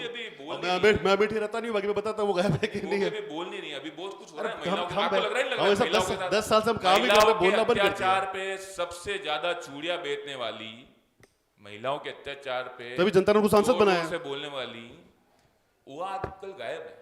अभी महिलाओं पे अत्याचार हुआ, बहनों पे अत्याचार हुआ, हरियाणा में बहनों ने दिया। अभी एक बहन का रेप होके उनकी हत्या हो गई, उनके हाँ वो कांग्रेस के पार्षद की, वो नेता की बच्चे था शायद, वो बच्ची तो थी नहीं। बच्चे में भी आप कांग्रेस बीजेपी देखते हो क्या? नहीं, तो उसको पार्षद था, ऑथेंटिक आदमी, उसके पास टैग है, कांग्रेस बीजेपी देखते हो? वो टैग है ना उसके पास। किसी बच्ची में कांग्रेस बीजेपी देखते हो? मैं आपके पार्टी के व्यक्तित्व के लोगों की बातें कर रहा हूँ, मैं आपके पार्टी के व्यक्तित्व की बातें कर रहा हूँ। बच्ची में कांग्रेस नहीं नहीं, ऐसे तो बच्ची में किस तरह हमने हमारा अभी आपने बोला उदयपुर शहर नहीं, अभी आपने बोला, आप इस स्तर पे मैंने आपको क्या कहा, वापस बताओ, ये बच्ची के अंदर मत देखो। मैं आपके पार्टी के लोगों व्यक्ति तरह उससे टैग लेके बैठे हो, क्या लेके बैठे? टैग लेके बैठे हो राम मंदिर के लिए। मेरी बात सुनो, एक राम मंदिर का जो आपने, मेरी क्या हो क्या रहा है मैं बताऊँ, आपने एक माहौल क्रिएट कर दिया। जैसे उस दिन भी आप लोगों में से कोई बोला कि पिछले तो हनुमान जन्मोत्सव था बंगलोर हवेली, हर वर्ष होता है। ये जो आप एक छवि भ्रमित करने की राजनीति करते हो ना, पिछली बार ताराचंद जी वही अधिकारी है जिसने भगवा झंडा बैंड कर दिया था। अरे यार आप क्या बातें कर रहे हो? और अगर बैंड कर दिया था तो आप सब और हम सब क्या कर रहे थे? बिल्कुल बैंड कर दिया था, डीजे बैंड किए थे। आप बैंड किए थे डीजे, सरकार भी थी तो क्या? तो वो सरकार है कन्हैयालाल जी की देहावसान के उपरांत तीसरे दिन लाखों आप ही की सरकार में कन्हैयालाल जी वाला केस हुआ था, आप ही सरकार में तो कन्हैयालाल जी वाला केस। आपकी सरकार में क्या बताऊं, कश्मीरी पंडित की फिल्मों पे जब उचक रहे हो ना, आपकी सरकार में हुआ। कश्मीरी पंडित किस? अरे भाई साहब, कश्मीरी पंडितों का जो पलायन है ना, जिन पे आप रो रहे हो, कश्मीर फाइल देख के आपके आडवाणी जी और वो जब आपके समर्थन की, और वो जब कश्मीरी पंडित होटल वहां जम्मू कश्मीर फाइल चल रही थी तब कांग्रेस सरकार ही थी, वहां सरकार थी। हमें गर्व है, 2 घंटे में पकड़े अपराधियों को, उनको भेजा। आपने नहीं पकड़ा, वहां के 2 जवान थे, राजपूत भाई थे, उन्होंने पकड़ा। आपने पकड़ा? मैंने फिर अभी आपको बोला वहां पर जो भाई थे उन्होंने पकड़ा है। तथ्यों पे अरे बात गौरव, करो, मैं तथ्यों पे बात कर रहा बात हूँ। सुनो, गौरव, मैं वो तथ्यों पे मेरे- बात वो कर मेरे रहा हूँ। परिवार के लोग हैं। हाँ, तो आप दो भाई मुझे थे, बताओ। दो भाई तो मैं उन्होंने पकड़ा ना, बताऊं, दो भाई तो मैं उन्होंने बताऊं, पकड़ा। आप यहीं थे? जो बार बार कांग्रेस सरकार में सुनो, कहते रहे कि सुनो। हमें रिवॉल्वर का लाइसेंस नहीं मिल रहा, हमें सुरक्षा चाहिए, वो आप ये भी कहने आए थे। आपने दिलाया? हमने 6 महीने से सरकार की आपने दिलाया मैं क्या? कैसे दिलाऊंगा यार? आपने दिलाया क्या अभी तक? अरे यार, अरे यार, अभी तक आप वही मेरी बोल बात रहे हो। सुनो ना। अरे आप सत्ता में आपकी आ गए पुलिस हो। ने नहीं अब पकड़ा, आप नेहरू जी को मत लो। आपके प्रशासन सुनो में ऐसा मेरी होता तो उदयपुर की कन्हैयालाल जी उदयपुर की का छवि पे ये दाग आरोप लगता ही लगाओ ना, नहीं। कन्हैयालाल जी का उदयपुर, आरोप लगाओ। गौरव बना, ये दाग लगता ही नहीं उदयपुर पे कभी। अगर आपकी सरकार नहीं होती तो क्या कर लिया आपकी सरकार ने? आपकी नुपुर शर्मा के बयान से दाग उसके लगा। उसके पहले वो आदमी 10 बार थाने में जा रहा आपकी है, नुपुर हाथ जोड़ रहा है कन्हैयालाल के, भाई साहब आपकी मेरे को नुपुर शर्मा के बयान से दाग लगा है। मेरी बात सुनो। आपकी नुपुर शर्मा आई क्या बैठने जिसके समर्थन में हमारे कन्हैया शेख को बैठने तक नहीं कांग्रेस के आए? सबसे बीजेपी के सबसे अरे कौन सबसे है ज्यादा नुपुर नेता, शर्मा? चलिए। सबसे ज्यादा कार्यकर्ता वहां गए। जिसके समर्थन में जिनके बयान के समर्थन में हमारे कन्हैयालाल जी के प्राण गए, वो 12 दिन कांग्रेस सरकार में, कांग्रेस सरकार में अरे आप एक बात बताओ, कांग्रेस सरकार में मतलब आप ये कहना चाहते हो, आप ये कहना चाहते हो कि मतलब कांग्रेस सरकार ने परिपाटीपूर्वक कन्हैया जी की हत्या उसमें कराई? 10 आपके युवा बार मोर्चा उसमें- के कार्यकर्ता को कांग्रेस सरकार ने कराई, मतलब आपके युवा मोर्चा कार्यकर्ता हमारे अनुसार चल रहा था। उसने 10 बार पहले आपके थाने के युवा अंदर मोर्चा निवेदन कार्यकर्ता किया आपके कि युवा साहब मेरी मोर्चा जान को खतरा है, मेरी जान को खतरा आपके युवा है। मोर्चा आपकी पुलिस उसको, अरे हाँ ठीक है कर लेंगे, होगा जो होगा, कर लेंगे होगा जो होगा, जो दाग उदयपुर पे लगा अगला 500 साल में आप धो नहीं सकते। आप क्या कर रहे थे पुलिस जब छोड़ा तो? किसको? आप सब क्या कर रहे थे? किसको? कन्हैयालाल जी आपके समर्थक थे ना, तो वो जब उनका दर्द लेके किसी भाई के पास क्या मैं कोई ऑथेंटिक प्रशासन हूँ, वो प्रशासन के पास गया, प्रशासन ने उनको रवाना कर दिया चलिए वहाँ से। आप मैं अब प्रशासन एक नहीं नया गया। नया सवाल करते हैं तो बहस का, ठीक है। आप संविधान नहीं बदलेगा, ऐसा नहीं होगा, ऐसा अब मोदी जी को मंचों से क्यों कहना पड़ रहा है? हाँ, मैं बताता हूँ आपको। कुछ एक भ्रामक थे, इसमें क्या कुछ हो सकता है कि भारतीय जनता पार्टी के अलावा दूसरे कुछ रूटल वोट होते हैं, कुछ दूसरी पार्टी के वोट होते हैं, संविधान बदल देंगे, ये कर देंगे, वो कर देंगे। माननीय प्रधानमंत्री जी ने बोल दिया कौन सा संविधान बदलेगा। अच्छा, संविधान बदल के करेंगे क्या? क्या कर सकते हैं संविधान बदल के? एक जनरल सी जिस आदमी को आप पूछेंगे, जिसको शायद 5वीं पास को भी पूछ लेंगे कि यार वो मोदी संविधान बदल देंगे, तो वो भी ये पूछेगा संविधान बदल के मोदी जी करेंगे क्या? कौन से अमेंडमेंट, कौन से एक्सचेंज होंगे? नहीं, पर ये भी मुद्दा बन गया ना देश का, देश के चुनाव का मुद्दा बन गया। मोदी जी बड़े मन से कहते हैं कि अब संविधान नहीं बदलेगा, कोई भी बदल नहीं सकता संविधान को चाहे तो। ठीक है, आपके यहाँ की पूर्व महापौर कहते कि संविधान बदलना इसलिए 410 सीटें लानी है। ये क्या है, मतलब मुझे समझाइए इसमें। 400 ये इनकी बहुत बड़ा डिस्टर्बेंस है। 400 को मोदी जी कहीं जाते हैं ना 400 तो वो गांधी जी को पुष्पांजलि करते हैं, 400 को और इनके लोग हैं ना वो वोट से जिंदाबाद करते हैं। आप समझ रहे हो मेरी बात? बहुत लोचा है इनके, लफड़ा है 117 राज्यसभा में है, इनके, इतना 400 आ भी लफड़ा गए है। तो 517 चाहिए। संविधान अगर आपको चेंज करना 521 चाहिए, उसमें भी 400 कम है, तो मोदी जी के दिमाग में कि संविधान चेंज करने का है ना, मतलब मोदी जी कहते हैं आपकी बार 404 पर, ठीक है, तो उनके दिमाग में वो चीज नहीं है। और संविधान बदलना ये वो तो ये स्थिर की बात होगी। मैं खाली ठीक है, अगर सामने वाला कोई किसी को बदनाम करना हो, उसका नाम पुलवामा अटैक आपके राज्य में हुआ? पुलवामा अटैक आपके राज्य में हुआ ना? हाँ, पुलवामा अटैक। नहीं, जैसे आप कन्हैयालाल जी का आरोप हम पे दे रहे उसके हो। बाद एयर स्ट्राइक किसके नहीं राज्य नहीं में? पुल अरे अरे एयर स्ट्राइक कब हुई? अरे उसके किसने, कौन से राहुल जी गांधी करवाई? देखो, आप ऐसे उपहास करने की बात करोगे तो मैं किसने ऐसे करवाई? ऐसे बात करने का आदी हूं नहीं। मैं आपसे समझ मैं क्या नाम कर लेके रहा आपसे नाम हूँ लूंगा, आप। चेतन कुमार जी चित्ता, 16 गोली लगी थी उनके शरीर में, कोटा के थे अपने, चेतन कुमार जी चित्ता। चेतन कुमार जी चित्ता के 16 गोली लगी, उसके बाद वो बच्चे हैं। अखबार मैं में इसलिए अखबार पूछ रहा हूं में कटिंग है। पुलवामा का चेतन कि- कुमार जी चित्ता ने कहा जब कांग्रेस सरकार थी तब हमें पूछना पड़ता था कि वहां पर गोली चला है नहीं चला है, और भारतीय जनता पार्टी सरकार में कह रखा गिनना मत, चलाते रहना। और जिस व्यक्ति के 16 गोली लगी हो, नाम लेके कह रहा हूं, चेतन कुमार चित्ता, अखबार में स्टेटमेंट पढ़ सकते हैं आप, कोटा के हैं। जिस आदमी ने जिसने 16 गोलियां खाई हो, वो आदमी झूठी बोल सकता है।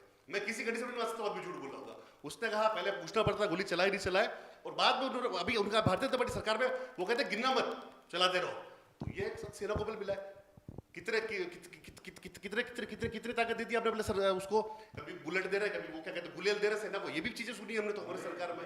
अरे ये भी सुनी है हमने तो चीजें, ये भी सुनी हमने आप चीजें। सतीश जी सुनो, आप शायद मुझे लगता है कि बहुत अति उत्साहित हो रहे हो। मेरा मानना है जो आप आरोप लगा रहे हो ना, पहले जैसे मैंने आपसे बोला कि आप वो लेटर दो जिसमें आपने कहा कि हनुमान मंदिर के भगवा हटा दिए, अभी आपने जो बोला गुलेल, कहीं ना कहीं आप है ना, मैं वही वाली बात कर रहा हूँ ना, आप लोग क्या है इतने निम्न स्तर पे आ जाते हो ना 70 साल की राजनीति के लिए, इतने निम्न स्तर पे आ जाते हो कि आप सेना को गुलेल की बात करो। दूसरा मैं आपके संज्ञान में जाऊंगा, 62 की लड़ाई, बांग्लादेश वाली लड़ाई, पाकिस्तान लोधिया वाली लड़ाई, नेहरू जी के बाद चीन की लड़ाई, ये सब लड़ाई आपको याद हो तो कांग्रेस में लड़ी गई है ना। जब सुनो आप सुनने की अपेक्षा रखो, अति उत्साहित मत हो।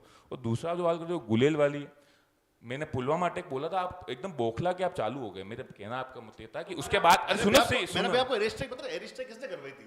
सुनिए सही, इसके पहले भी हमारे आपके मेरी सत्ता जिसकी भी रही हो, हमारे देशवासियों ने, सैनिकों ने बहुत बहादुरी से बहुत युद्ध लड़े हैं। ये तो परिपक्ष है ना, आपके सामने कांग्रेस सरकार में भी लड़े हैं, इंदिरा जी के समय में, नेहरू जी के समय में, शास्त्री जी ने भी उनको आगाज किया था। ये आपके संज्ञान में होगा ना, भले कारगिल हो भले कोई भी हो। चेतन कुमार जीता का नाम लेकर मैं आपको क्या बता रहा हूँ, मैंने पुलवामा का इसलिए पूछा आपसे, आप एकदम उत्साहित हो गए और आपने कहा इसलिए। क्या होता है जब आरोप लगता है ना तो आदमी सहन नहीं कर पाता।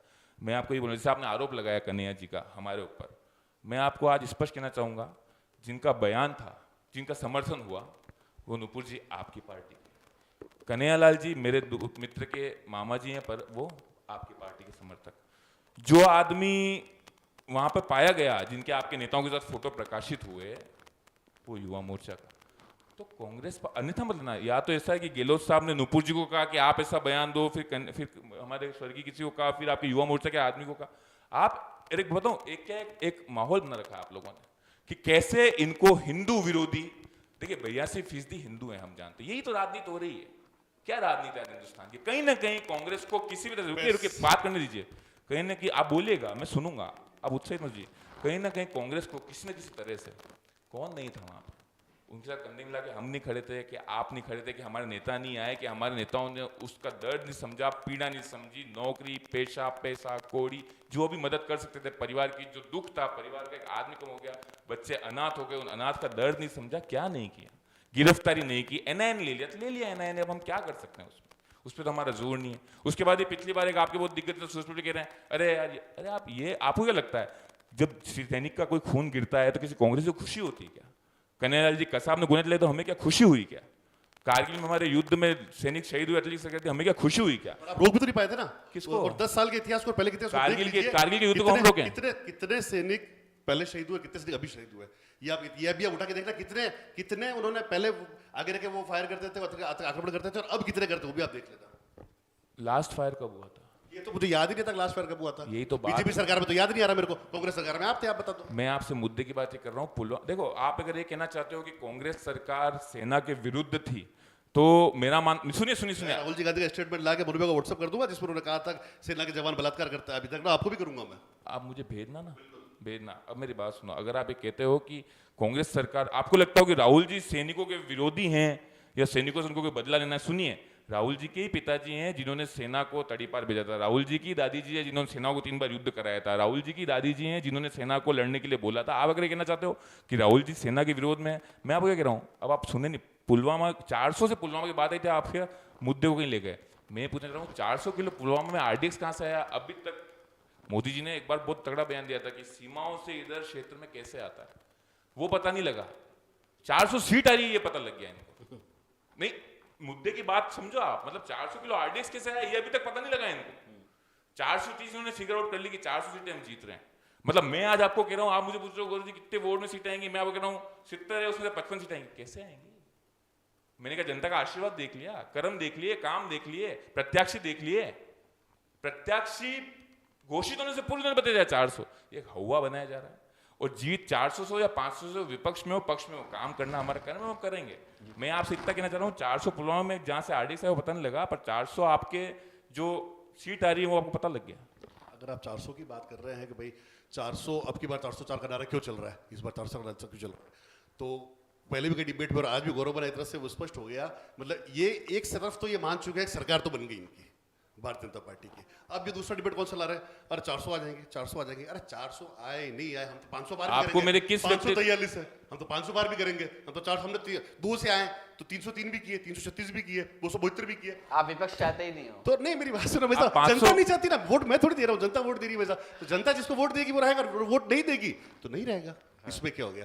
और जैसे जिस तरफ से हृदय परिवर्तन वाली बात है, गौरव वल्लभ जी बात कर रहे थे, गौरव जी के भाई पहले तो बाहरी था, ये था वो था, और अब कैसे हो गया, तो उनका हृदय परिवर्तन हुआ, उनकी अपनी सोच और अपनी समझदारी है, मेरे से तो बहुत ज्यादा पढ़े लिखे वो और बहुत समझदार है, तो उन्होंने अपनी सोच और अपनी समझदारी से उन्होंने पार्टी जिनको लग गया, उन्होंने उस पर एक शब्द लिखा, मैं सनातन विरोधी नारे देने वालों के साथ में नहीं रहूंगा। ये लिखा है, लिखवाया गया? अब साहब ये तो गौरव जी बताएंगे, उनके लेटर पर मैंने देखा है, तो मतलब उन्होंने लिखा होगा, अब यूं तो उनके लेटर बाजार में घूम रहा हूं, मैं भी लिख दूं तो ऐसा तो संभव नहीं है। उन्होंने लिखा होगा कि मैं सनातन विरोधी नारे नहीं सुनूंगा, सनातन के बारे में नहीं सुनूंगा, इसलिए मैं पार्टी छोड़ के भारतीय जनता पार्टी मारो, क्योंकि ये सनातन हित की पार्टी। जी गौरव जी, एक सवाल है कि अपना जो मेवाड़, दक्षिण राजस्थान का मेवाड़ वागड़ संभाग है, आदिवासी इलाका है, और यहाँ पर इस बार भारत आदिवासी पार्टी बनी नई पार्टी बनते ही अपने विधायक लेके आई, अब लोकसभा चुनाव में भी उतरे हैं, तो क्या मानते हैं इन इलाकों में ऐसी क्या चीजें रह गई जो दोनों ही पार्टियां जो है अब तक जो पार्टियां रही वो दे नहीं पाई, इसलिए उनको आंदोलन करना पड़ा? क्योंकि नेता तो आपके भी आदिवासी थे, आदिवासी नेता थे, उन्होंने उनकी हिमाकत की होगी, लेकिन ऐसा क्या हुआ? देखिए, जो बातें हुई हैं पिछले 10 साल में, उसके पूर्व में भी, मेरा अभी भी यही कहना है, पिछले 10 साल में, उसमें पूर्व में भी जो काम नहीं हुए, जो कार्य नहीं हुए संसाधन के, किसी भी तरह का संसाधन हो, शिक्षा हो, चिकित्सा हो, उसमें संसाधन की कहीं ना कहीं कमी रह गई। और कहीं ना कहीं बहुत लोगों को लगा कि हमारी विधानसभाओं को कहीं ना कहीं दरकिनार किया जा रहा है, जैसे मेवाड़ को भी किया जा रहा है। अभी स्वीकारेंगे नहीं, क्योंकि 10 साल से इनके सांसद हैं, स्वीकारेंगे नहीं, कहीं ना कहीं दरकिनार किया जा रहा है। उसी नाराजगी के परिप्रेक्ष्य में ये सब चीज़ें देखने को हमें मिल रही हैं।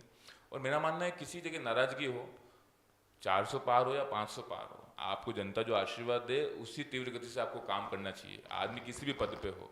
और जो भी आपको विधानसभा क्षेत्रों में लग रहा है कहीं ना कहीं उनकी नाराजगी आपके सामने आ रही है। अब तो क्या हो गया है कि पूर्व में तो आप जो कह रहे हैं कि हमारे भी पार्टी से बहुत से नेता गए, कटारा जी, हमारे खेमराज जी कटारा, रघुवीर जी, मांगीलाल जी गरासिया, बहुत सेवा की, इनके क्षेत्रों में बहुत विकास हुआ है, कर्म किए हैं, तभी स्थापित रही है पार्टी।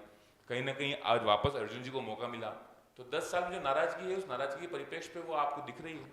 और कहीं ना कहीं मेरा मानना है कि नाराजगी के साथ साथ क्या होता है कि जब मैंने आपको बताया जैसे कि एक छवि भ्रमित करके, ध्रुमित करके, जैसे कि बार बार, जैसे कि ये मेरे भाई बैठे हुए हैं, बार बार आप समझ रहे हो, इनको मन में पता है क्या हम में इनमें एक अंतर छोटा सा है, पता है आपको? क्या है पता है आपको? विचारधारा का अंतर कितना सा है?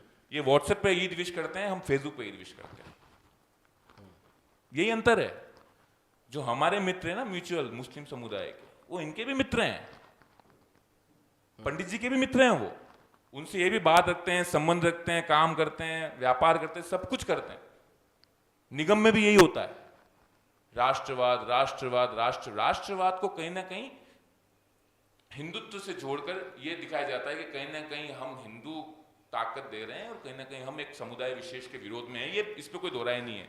उसी निगम में आरटीआई लगा के देखो, उस विशेष समुदाय को 90% ठेके दिए जाते हैं। हम में इनमें ही अंतर है, हम में इनमें ये अंतर है कि जगन्नाथ रथयात्रा में जब रथयात्रा निकलती है ना, तो हम मां आरती का इंतजार करते हैं, ये हम में इनमें अंतर है। हमें इनमें अंतर ये कि हम किसी के भी इष्ट का अपमान, न तो हमारे इष्ट का अपमान सुनते हैं, जिसे ये भी नहीं सुनते हैं, परंतु किसी के इष्ट के अपमान पे हम तालियां नहीं बजाते हैं, किसी के इष्ट के अपमान करने वाली की हम डीपी नहीं लगाते। हम भी नितिन गडकरी जी की सोच की सम्मान करते हैं, पर हमें कोई ऐसी नेता आ जाए जो छोटा हल्का बोल के और नेता बनना चाहे, उसकी डीपी लगा दे, तो हम नहीं लगा सकते। हमारी बहन है भारत की, परंतु किसी का अपमान करने वाली का उसको प्रोत्साहन देना, मतलब कहीं ना कहीं मैं 10 भाइयों को और प्रोत्साहित कर रहा हूं कि तुम भी ऐसी चीजें करो, तुम्हारे ताले बजाएंगे। ये इनमें ये अंतर है। मैंने बताया ना, परिप्रेक्ष्य ये है कि ये व्हाट्सएप पे और फोन पे ईद विश करते हैं और हम फेसबुक पे ईद विश करते हैं, यही अंतर है। दोस्ती इनकी भी है, संबंध इनके भी है, यार इनके भी हैं, बेवजह का माहौल। और कहीं ना कहीं जाके कुछ, देखिए मैं स्वीकारता हूँ, इस बात नहीं है, आज इनको अगर ऐसी बातें करता हूँ, इनको छोड़ देनी चाहिए थी। इनके गुलाब चंद जी ने श्री राम का अपमान किया, इनके गुलाब चंद जी ने सीता का अपमान किया, इनके गुलाब जी ने महाराणा प्रताप का अपमान किया, इनके गुलाब ने गाली गलौज की मीडिया में, आपके मीडिया चैनलों के सामने गाली गलौज तक आ गए, ऐसे अभद्र बातें बोली बहनों के सामने। तो क्या इन्होंने पार्टी छोड़ दी क्या? अभी इनका वो नेता वो कह रहे हैं वहां पे गुजरात में, जो आपने देखा, इन्होंने पार्टी छोड़ दी क्या? मैं स्वीकारता हूं ना, कुछ नेताओं के बयान गलत आ जाते हैं, परंतु किंतु ये कहना कि सेना के राहुल जी विरोधी हैं, एक ये बताना कि कांग्रेस पार्टी हिंदू विरोधी है, ये इन्होंने एक माहौल बना रखा है, सनातन विरोधी। अब गौरव जी वल्लभ जो सारे बयान आए, उसके पूर्व मैं आपको स्पष्ट कहा ना, किसी नाराजगी से आप जाइए, किसी द्वेष से जाइए, आपको अच्छा लगे, सबको अपना राजनीतिक पार्टी चुनने का अधिकार है, परंतु किंतु ये कहना कि सनातन विरोधी, आपको अब याद आ रहा है 50 साल की उम्र, 50 साल की आयु में आपको याद आ रहा है कि सनातन विरोधी कांग्रेस, जिस कांग्रेस के लिए आप राष्ट्रीय स्तर पर बहस कर रहे हो, तो आप सनातन को दुख करते हैं। एक बच्चा जब बड़ा हो, पैदा होता है, सबसे पहले दिवाली में पूजन करता है, लक्ष्मी माता के दुख देता है, उसके बाद सपा, भाजपा, कांग्रेस, ये सब पार्टियां चुनता है, भले बाप हो कोई भी। आदि उम्र में आपको याद आ रहा है, मतलब सनातन को आप धोखा दे रहे थे। आप सनातन का नाम लेकर राजनीति मत करो। अभी इनके वो मंत्री है, वो कह रहे हैं कि मुझे कैलाश चौधरी में राम मंदिर नजर आ रहा है, लोकसभा प्रत्याशी में राम मंदिर नजर आ रहा है उनको। तो मैं ये कहना चाहता हूं कि इनमें हमें अंतर ही है, इनके भी रिश्ते संबंध है उस समुदाय से, जिस समुदाय के खिलाफ दिखा के राजनीति का एक चेहरा बता रहे हैं। और सनातन विरोधी हमको बताते हैं। हम न सनातन विरोधी हैं न हम किसी समुदाय के विरोधी हैं, परंतु हम किसी के ईष्ट के अपमान पे ताली नहीं बजाते। बताइए आप, भारत आदिवासी पार्टी या फिर रविंद्र सिंह भाटी जैसे युवा, इतना मोह मारा, इतने लोग आ रहे हैं। रविंद्र सिंह भाटी तो हिंदू विरोधी हो गया ना जी, पता नहीं क्या आपको चल रहा है ना अभी मैसेज, वो मजार पे चले गए जी। तो बस हिंदू विरोधी हो गए, मैसेज चल रहा है अभी मतलब रविंद्र आप सिंह भाटी। सोचिए, आप बताइए ना, क्योंकि राजकुमार रोध भी एक युवा नेता है। भारतीय आदिवासी पार्टी शुरू करते हैं जी, एक संगठन जो भारतीय आदिवासी पार्टी, पहले बीटीपी और पीटीपी में सिस्टम था, उन्होंने उन्होंने बना रखा था उनका एक्ट कि भाई एक आदमी कुछ बार चुनाव नहीं लड़ेगा, तो उस वजह से फिर बीटीपी छोड़ गए और बीएपी का हुआ और फिर बीएपी में आए और अब वापस ऐसे चुनाव लड़ रहे हैं। तो ये तो क्या वैसा बोल गया, हमारे जो ग्रामीण वनवासी भाई जो हैं ग्रामीण क्षेत्र से आते हैं, अभी भी एक बहुत बड़ा तबका अपने हिंदुस्तान का ग्रामीण क्षेत्रों में रहता है, बहुत बड़ा तबका, और हमें गर्व भी है उसके ऊपर। उसके ऊपर संगठन भी काम करता है, वनवासी कल्याण परिषद ऐसे ये संगठन भी काम करता है, जैसे मनोहर लाल जी रावत आ रहे थे वो भी वनवासी कल्याण परिषद का काम कर रहे थे वो भी। तो वो लोग जो इतने बहुत भोले हैं, उनको इस शहर में या इस राजनीति में क्या होता है क्या नहीं होता उन्हें कोई मतलब नहीं है। एक जीवान वाली जो बात होती है, जीवान से कह दिया तो कह दिया, वो उन लोगों में आज भी है, शायद सिटी वाले लोगों में नहीं होगी, पर उन ग्रामीण लोगों में आज भी अपना आत्मसम्मान, आज भी अपना स्वाभिमान, आज भी अपनी हठधर्मिता, आज भी अपनी बात, क्योंकि ये उनके वंशज हैं जिन्होंने महाराणा प्रताप के साथ में भेलू रणत जी और एक और नाम अगर बोलूं तो बिरसा जी मुंडा, ये उनके वंशज हैं। इतने महान लोगों के साथ में मतलब इन्होंने काम किया इनके पूर्वजों ने, तो ये आज भी बिल्कुल मतलब, और बिल्कुल उनको ये लगता है कि अगर सतीश ने कुछ कह दिया तो वो सही है, बस वो गलत ही हो सकता। बहुत भोले लोग हैं, इनको बरगलाया जा रहा है, ये बाप और ये ठीक है, कुछ समय चलेगी क्षेत्रीय पार्टी, अच्छी क्षेत्रीय पार्टी अभी मोदी जी के तूफान में जमा हो गई, मिले नहीं रही है वापस, उनके नेता का और कुछ तो मर्ज होकर कुछ जमा हो गया, भाजपा से बड़े हो गए मोदी। वरना ये, मैं आपको तो बाप की बता रहा हूँ मैं, वरना ये बाप के तो बाप है हम, ये कितने समय चलता है और कितने समय चलेगा वो भी पता चल जाएगा। अभी आप ही की डिबेट में वो कह रहे थे उनके एक नेताजी कि हमारे पास वो भी एक्ट है जिसपे आदिवासी हिंदू नहीं है। कभी अगर पढ़ाई लिखाई की होगी उन्होंने, एक फार्म आता है स्कूल का, उसके अंदर रिलीजन का भी आता है, हिंदू आता है, मुस्लिम आता है, चलो जैन आता है, सिख भी आता होगा, बौद्ध और पारसी भी आता होगा, आदिवासी का कोई कॉलम अलग से आया क्या आज तक? नहीं आया। तो सरकार आपको नहीं कह रही है, संविधान आपको नहीं कह रहा है कि वो हिंदू, उस पर भी वो वहां पर नेताजी। तो ये लोग, ऐसे लोग केवल अपने उन भोले भोले लोगों को बर गला के और इस तरह से उनको करना, और वो भूले, और वो जब समझेंगे बीटीपी कहाँ गई पता नहीं, वो मिल नहीं रही आजकल वैसे, और कोई लंबा समय चली नहीं वो, वैसे ये बाप है। और जो सत्ता पक्ष के लोग हैं, जिनको तो केवल चुनाव लड़के सत्ता में चढ़ के विधानसभा में बैठना है, तो लाल बत्ती चाहिए, तो वो तो बीटीपी बनाओ, टीटीपी बनाओ, एसटीपी बनाओ, सीटीपी बनाओ, वो तो उससे उधर चले जाएंगे। उनको फिर आदिवासी से क्या लेना रहा? उनको तो अपनी सत्ता से और अपनी फॉर्च्यूनर से लेना रहा, इसमें भी लाल बत्ती लगी हो, मैं जाऊँ विधानसभा वहां बैठूं।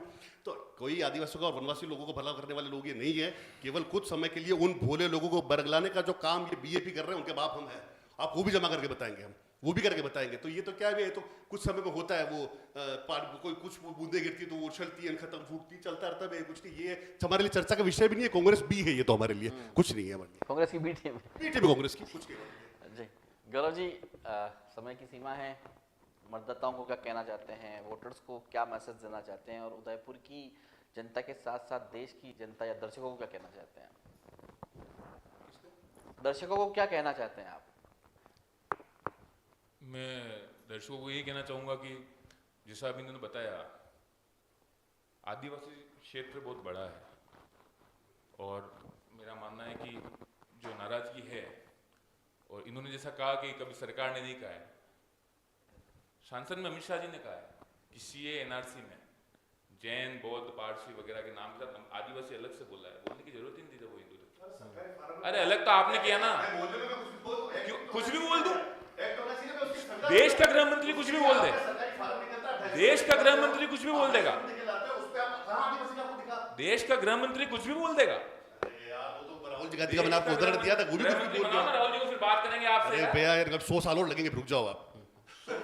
100 साल आप, अभी मैं राहुल जी गांधी तक नहीं जाऊँ, आप तो यहाँ बोर्ड बना लेना 20 साल में, अगले 30 तो प्लस 20 50 हो जाएगा। देखो पंडित जी, आप बहुत अच्छे व्यक्तित्व, करपाल में चीजों को ऐसे ललकारना नहीं चाहिए। सुनो, करपाल में मत चढ़ाओ, चीजें बहुत बदली हैं, सत्ताएं बहुत गिरी हैं, बहुत उठी हैं, बहुत बैठी हैं। जहाँ 30-30 साल से कांग्रेस थी वहां भाजपा देखिए, और जहाँ सालों से भाजपा थी वहां कांग्रेस भी देखिए। किसी तरह की गलतफहमी किसी नेता को नहीं पालना चाहिए। जनमत जैसा आदेश करेगा वो ये बोलो, स्वीकार किया हमने। 100 साल की बातें मत करो, ये बोलो आप 100 साल की तो उम्र अभी किस नेता की, आपकी मेरी युवा नेता है ना राहुल जी गांधी, अभी तो क्या 55 की तो युवा नेता। युवा नेता तो मुझे मोदी जी लग रहे हैं, कोटिया वोटिया उसी हिसाब वो से तो युवा है, उन्होंने अच्छे अच्छे युवाओं को पानी पिला दिया है। देखिए युवा नेता तो राहुल जी हैं, युवाओं को करते हैं। और दूसरा मैं बताता हूँ, मैंने एक बात कह दी है, शायद उसको कोई अन्यथा ले ले, इसे पूरी करूंगा।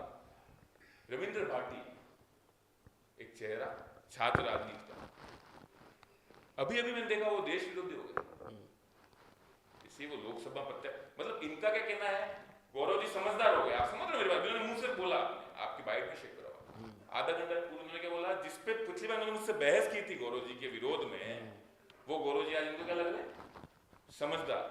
जो राम विरोधी हमारे दिग्गज मालवीय जी, जो इनके पार्टी ज्वाइन कर ली, वो मालवीय जी जिनको राम विरोधी लगते थे, पूरे संवाद में लग रहा है कि मालवीय जी राम विरोधी हैं, हिंदू विरोधी हैं, सनातन विरोधी हैं, वो अब समझदार हो गए। तो रविंद्र जी भाटी जो इनकी विचारधारा के आदमी हैं, क्योंकि उन्होंने नतमस्तक किसी के इष्ट को कर लिया, जहां पे जिस समुदाय विशेष से वो आशीर्वाद लेने गए, जो समुदाय विशेष ने कहा उनको, जो नतमस्तक हो गए, उन्होंने कोई अपना धर्म नहीं छोड़ा, अपने संस्कार नहीं छोड़े, अपनी संस्कृति नहीं छोड़ी, परंतु किंतु उन्होंने किसी इष्ट को नमन कर लिया, तो वो क्या हो गए, हिंदू विरोधी हो गए, देश विरोधी हो गए, देश विरोधी ताकतों से पैसा लेने लग गए, बूचड़ खानों से पैसा लेने वाले हैं। गौ माता का अंजलि में जल लेके जो वादे करके सत्ता में आए थे, वो बूचड़ खानों का चंदा ले रहे हैं, पाकिस्तानी कंपनियों का चंदा ले रहे हैं, और ये सर्टिफिकेट है राष्ट्रवाद का। आप लाओगे इसके सबूत? आप जो मेरी बात सुनो, इसका सबूत तो वो तो, अरे ये तो कोर्ट कह रहा है, मैं थोड़ी कह रहा हूँ, एसबीआई के जांच ये कोर्ट कह रहा है, मैं नहीं कह रहा हूँ सर, आपको मैं सबूत नहीं है, मैं कोर्ट की बात कर रहा हूँ, जो कोर्ट कह रहा है वो बात कर रहा हूँ। आप रविंद्र पार्टी को देश विरोधी मान रहे हो क्या? आप उसको जवाब दो। हाँ, दो बिल्कुल। रविंद्र भाई अभी चुनाव लड़ रहे हैं, वहां से विधायक रह चुके हैं, अभी सांसद का चुनाव लड़ रहे हैं। अब वो आपने 2-3-4 बार ऐसा कह दिया कि वो एक समुदाय विशेष, तो हाँ वो एक समुदाय विशेष है। और अभी जैसे अभी आपने कहा था 65,000 वोट कुछ गौरव वल्लभ जी मिले, तो उसमें भी एक समुदाय विशेष के बहुत ज्यादा वोट थे। नहीं, मैं आपको खुल के कह रहा हूँ, मैंने कहा समस्त समुदाय ने उनको आशीर्वाद दिया। मैं आपको कह रहा हूँ, अब आप मैं कह रहा हूँ एक समुदाय विशेष के बहुत ज्यादा वोट थे उनके पास में। वो आपको नहीं देते वोट? मेरी बात तो नहीं देते वो उनकी इच्छा, वोट नहीं देते, टेंडर उनका घर तो चलाएंगे ना, उनका घर तो चलाएंगे ना, हमारे लिए तो जनता है वो, उनका घर तो चलाएंगे ना, उनका घर तो चलाएंगे। अरे भैया आपसे क्या मोर्चा है ना हमारे पास में, और टेंडर जिसको मिल रहा है उनका घर तो चलाना पड़ेगा ना, ये तो शहरवासी है ना हमारे, क्या करो? तो आप क्या करो? एक बात बताओ ना, एक मेरा स्पष्ट है, एक बात आपको, आपसे सवाल है कि इसमें दोनों सवाल, जो हिंदू हित की बात करेगा उस तरफ मेरा झुकाव हमेशा रहेगा, जो हिंदू हित की बात करेगा, हिंदुत्व के लिए बात करेगा उस तरफ मेरा झुकाव हमेशा रहेगा। बाकी अगर किसी भी लड़ना भिड़ना पड़ेगा, लड़ते रहे हैं, लड़ते रहेंगे आगे भी, उसमें मैं स्पष्ट हूँ अपनी तरफ से। जो भी हिंदुत्व के खिलाफ बात करेगा, गैर हिंदू की बात करेगा, भाई गैर हिंदू, उसमें तो बहुत सारे समाज आगे, उसमें बहुत सारे समाज आगे। आपने रविंद्र सिंह जी भाटी के नाम क्या बोला कि वो वहां पर वो रविंद्र सिंह भाटी की आपने बात करी, वो वहां पर धोख लगने चले गए, वो उनका व्यक्तिगत मामला है, मैं मेरी थोड़ी हिम्मत है मैं रविंद्र सिंह भाटी कुछ बोलूं। आप बता रहे हो ना, रविंद्र भाटी जी का नाम, पर ये हिंदू विरोधी होना तो नहीं चल रहा है ना, ये उनके व्यक्तिगत मामला, मैं क्या कहूं उसके ऊपर। वो रविंद्र भाटी बड़े नेता बन चुका है, वो बड़ा, उसको हिंदू विरोधी मान रहे हो क्या आप? उसको उन्होंने ईस्ट को, उसको रविंद्र भाटी को हिंदू विरोधी मान रहे हो? वो उनका व्यक्तिगत मामला था, अगर वो कहीं पे जाके धोख देने का, मैं तो नहीं जाऊंगा, मेरी बात सुना, वो गए धोख देने, उनका व्यक्तिगत मामला था, उनकी इच्छा से, न तो मेरी कॉन्स्टिट्यूंसी के, न मेरी लोकसभा के, न मेरे पार्षद है, न मेरे कोई विधायक है, वो मेरे को क्या लेना उनसे? सनातन विरोधी तो नहीं है, जीतने वो उसका फैसला भैया, मैं क्या सुनाता तो हिंदू विरोधी किससे लड़ रहे हो आप? मेयर से, ताराचंद जी से, गिरिजा जी से, कौन हिंदू विरोधी हो इन तीनों में? कोई चीज ऐसी होती है जो गौरव वल्लभ जी ऑन कैमरा दिख जाती है, गौरव वल्लभ जी, कुछ चीज ऐसी होती है जो ऑन कैमरा दिख जाती है, कुछ ऐसी होती है जो ऑन कैमरा नहीं होती है, और जब ऑन कैमरा नहीं होता तब आप भी मेरे साथ वही खड़े होते हो जहां पर मैं खड़ा होता हूं। अभी हिंदू विरोधी किससे लड़ रहे हो? जहां मैं खड़ा होता हूं, हिंदू विरोधी कौन है जिससे लड़ रहे हो? लड़ने की बात नहीं की, मैंने अगर ऐसा मौका पड़ेगा, मैंने कहा अगर ऐसा मौका पड़ेगा और लड़ने की जरूरत पड़ेगी तो लड़ेंगे, सब लड़ेंगे, वो तो सब हर हिंदू, अरे आप समझे नहीं अभी क्या हो रहा है? चलिए, समय की सीमा है, वोटर्स को क्या कहना चाहते हैं आप? बस कुछ नहीं, बस सबसे पहले तो बोलूँ मैं आपको धन्यवाद दूंगा, मैं आपका आशीर्वाद से, आपके जैसे पुनः एक बार मुझे मौका मिला आने का और गौरव के साथ बैठने का मौका मिला, और आपके तो मैं शुरू से टीम का मेंबर रहा हूँ, आपके स्टाफ का मेंबर रहा हूँ, तो आप भी अपने को समझिएगा, मेरे को मैं आपके स्टाफ का मेंबर ही हूँ। और मतदाताओं से निवेदन यही है, मतदाता समझदार है, युवा समझदार है आज का, जहां पर आपको ठीक लगे, जहां पर देश हित लगे, जहां पर राष्ट्र हित लगे, जहां पर भारत का नाम कहीं इंटरनेशनल लेवल पे चमकता हुआ लगे, जहां पर भारत के सैनिकों को ताकत मिलती हुई लगी दिखे, जहां पर आपको लगे कि नहीं यार अब मेरा देश उन विकसित देशों की श्रेणी में जा सकता है, संघर्ष करते करते इतने सालों में, तो उस व्यक्ति को मत दें, उस व्यक्ति के संगठन के जो प्रतिनिधि उनको मत दें। और फुल के तौर पर भारतीय जनता पार्टी का चोला ऑर्डर का तो कुछ भी हो जाएगा, तो भारतीय जनता पार्टी को वोट चाहिए जाएगा, तो भारतीय जनता पार्टी को वोट करें। धन्यवाद। क्या कहें? देखिए, आकलन करना होगा, मेरे समस्त युवाओं से निवेदन है, आकलन करें देश के हालात पे, लोकसभा के हालात पे, विधानसभाओं के हालात पे, पिछले 10 साल में जो धोखे की राजनीति आपके साथ हुई है, जो हमारे सांसद जी ने बताया है 250 करोड़ का जो एक फंड होता है, वो जो धोखा मिला है आप लोगों को पिछले 10 साल में, क्या संसाधन हुए? आज भी बच्चे विधानसभाओं से उदयपुर में इलाज के लिए आ रहे हैं, पढ़ने के लिए आ रहे हैं, रुकने के लिए आ रहे हैं। ऐसा क्यों हो रहा है? क्यों आसपास के विधानसभा के बच्चों को पढ़ने के लिए यहाँ आना पड़ रहा है? विधानसभा में विकास क्यों रहा है? इस पर आपको मत समर्थन देना होगा। देश की भी जो राजनीति चल रही है उठापटक की, कोई किसी का विरोधी नहीं है, कोई सनातन विरोधी नहीं है, कोई पार्टी का राष्ट्रीय सर्टिफिकेट दे सकती है और कोई पार्टी किसी को सेक्युलर नहीं बना सकती, भले कांग्रेस हो या भाजपा हो। आप नाप तोल के वोट दें। मेरा निवेदन है ताराचंद जी मीणा को वोट दें, एक उच्च शिक्षित आईएएस अधिकारी, जो एक आईएएस आज दिल्ली के सीएम बन गया, वो आईएएस अधिकारी मेरा मानना है कि